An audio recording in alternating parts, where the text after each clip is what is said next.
Autrefois, dans le monde arabe comme ailleurs, les lettres étaient des trésors rares. On les relisait jusqu'à en user le papier.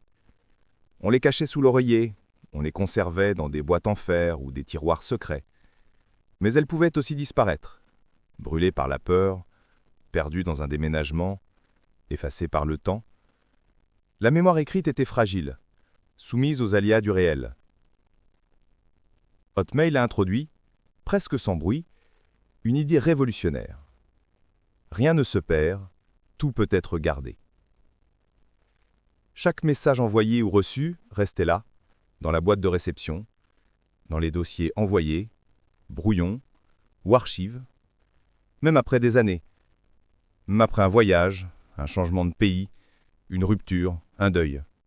Il suffisait de se souvenir de son mot de passe pour retrouver les mots d'un père décédé, les confidences d'une amie d'enfance, les premiers je t'aime d'un amour de jeunesse.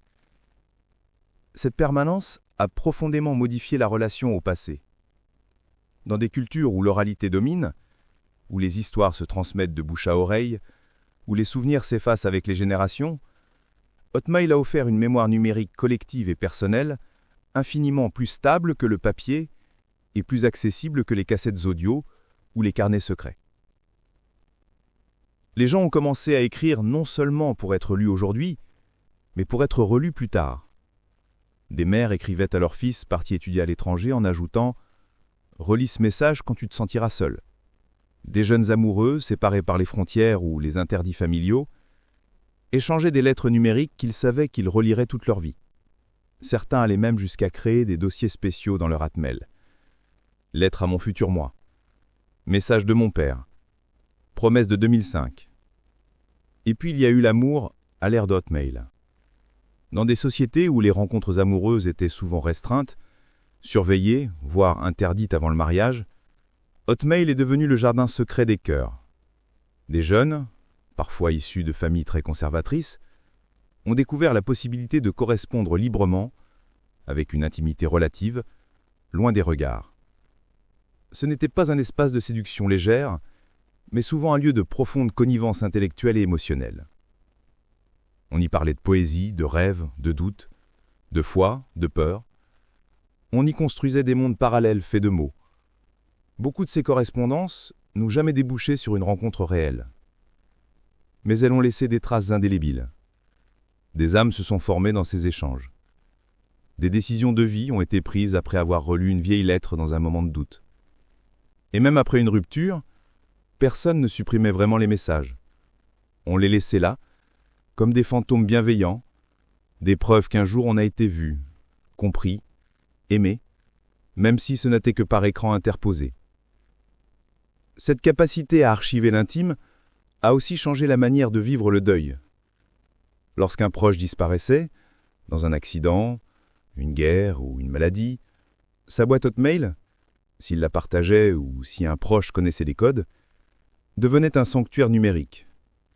Relire ses derniers mots, ses blagues, ses conseils du quotidien, c'était une manière de le garder vivant, non pas dans l'imaginaire, mais dans la trace réelle de sa voix écrite.